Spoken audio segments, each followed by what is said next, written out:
Selamat datang di Pojok Santai.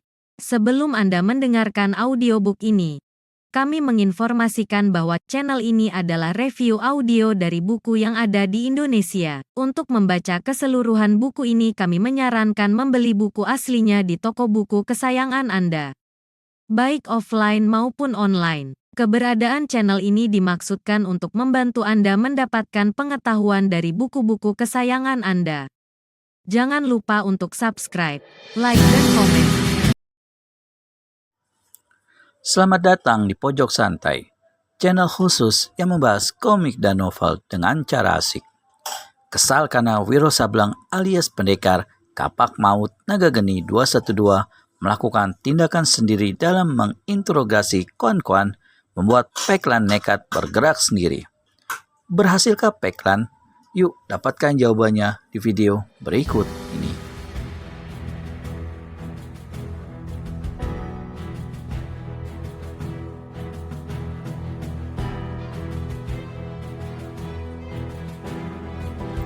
Peklan yang memang seorang gadis pemberani, apalagi dihantui dendam kesumat kematian saudaranya, tegak berkacak pinggang, diapit dan diawasi oleh si biru, Bew-Bew, dan si ungu, Lan-Lan. Ditanya bukannya dia menjawab, malah balas bertanya dengan sikap congkak nada sinis. Oh, jadi inilah ketua Hon Tiang Homo yang dipanggil dengan sebutan Dewi itu. Peklan kemudian tertawa panjang.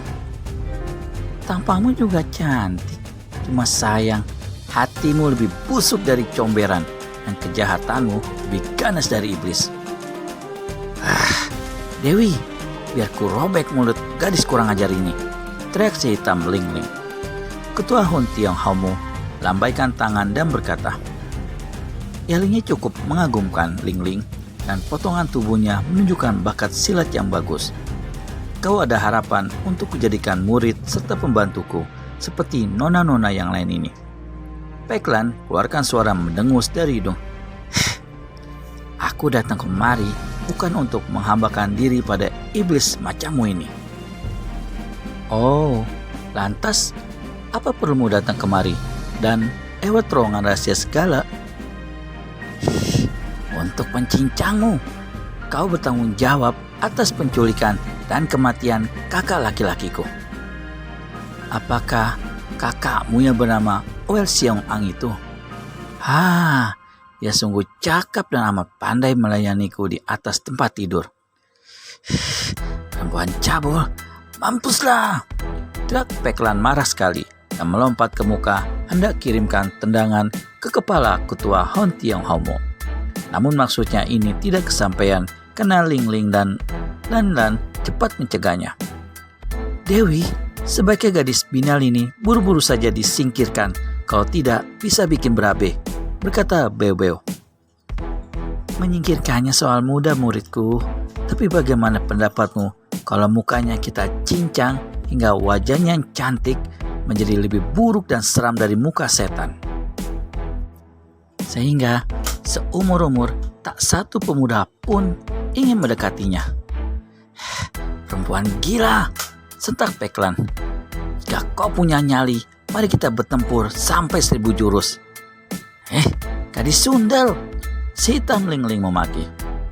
Kau andalkan apakah berani bicara sombong terhadap ketua kami? Membunuhmu jauh lebih mudah daripada membalikan telapak tangan. Hitam dan biru seret dia ke kamar penyiksaan. Dewi Siluman Harimau berteriak. Namun, sebelum kedua muridnya melakukan hal itu, tiba-tiba dari luar berkelebat satu bayangan putih, dan tahu-tahu si putih Koan-Koan sudah tegak di ruangan itu.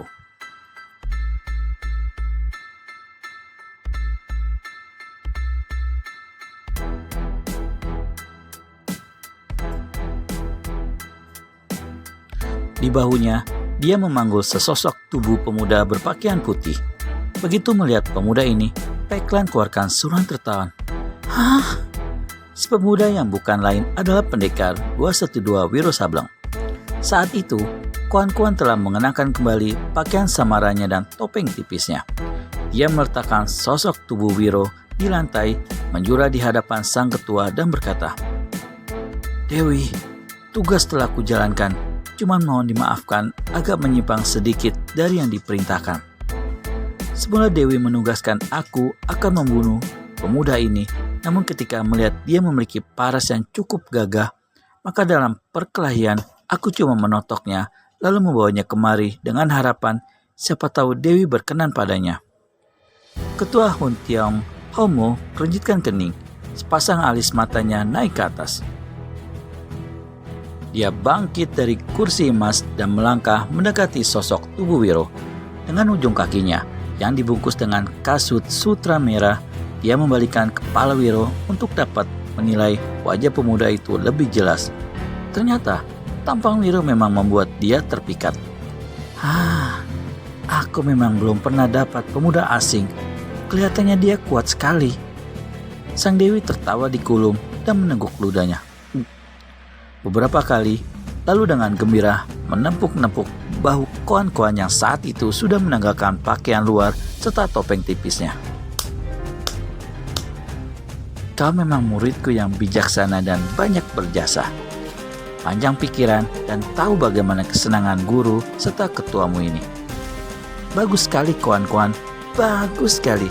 Kau gotonglah dia ke kamar tidurku sekarang juga. Baru saja sang Dewi berkata demikian, tiba-tiba hampir tak kelihatan sepasang tangan Wiro bergerak laksana kilat menangkap salah satu kaki ketua Hun Tiong Homo itu.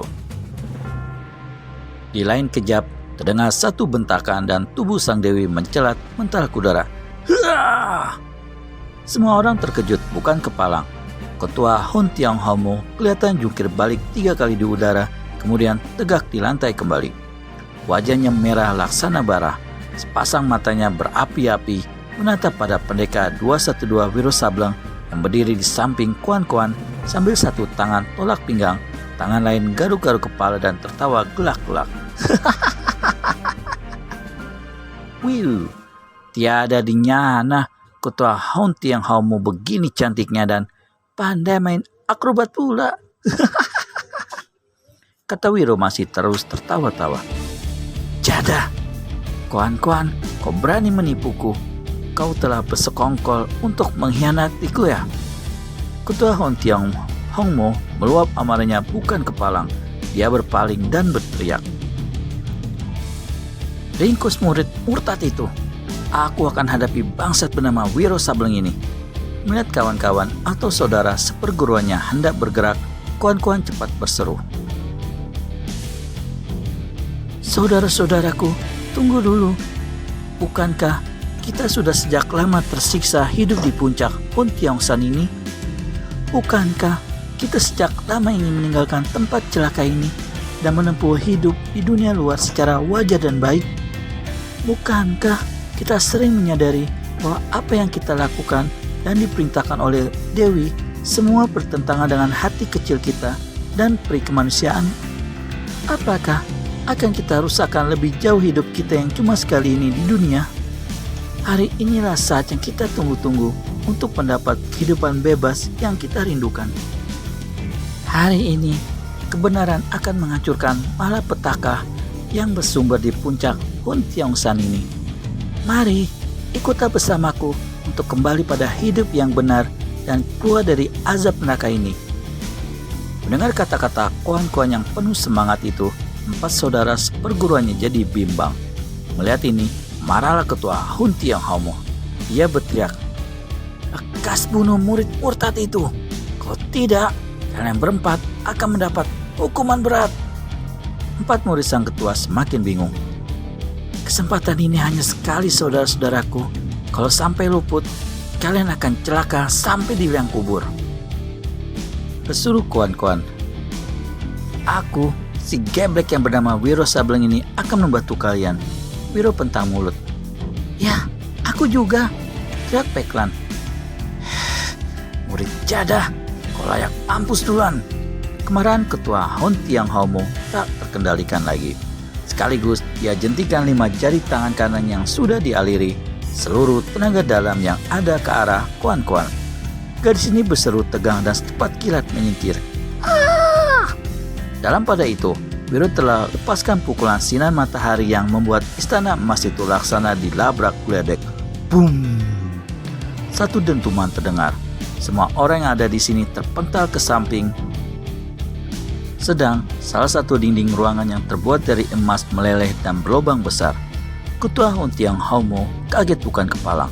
Ternyata pemuda asing itu memiliki tenaga dalam yang tidak berada di bawahnya. Namun dia sama sekali tidak gentar. Dengan satu lengkingan nyaring dasar, dia menerjang ke depan. Hiat! Begitu cepatnya dia berkelebat hingga hanya bayangan merah pakaiannya saja yang kelihatan. Puk!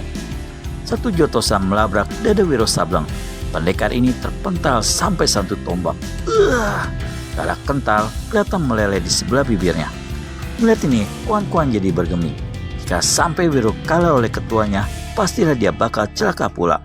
Dia melirik pada saudara-saudaranya. Sampai saat itu, mereka masih tertegun dalam kebimbangan. Apakah saudara-saudara seperguruan Kuan akan berbelok dan mendukungnya? Temukan kepastiannya hanya di channel Pojok Santai. Segera subscribe dan tekan tombol lonceng untuk mendapat notifikasi video terbaru dari kami. Oh iya, bagi para kisanak ingin membaca novel Wiro Sableng atau novel silat lainnya, bisa mengunjungi Negeri Para Pendekar Blogspot. Bisa dibaca online ataupun offline. Terima kasih dan sampai bertemu kembali.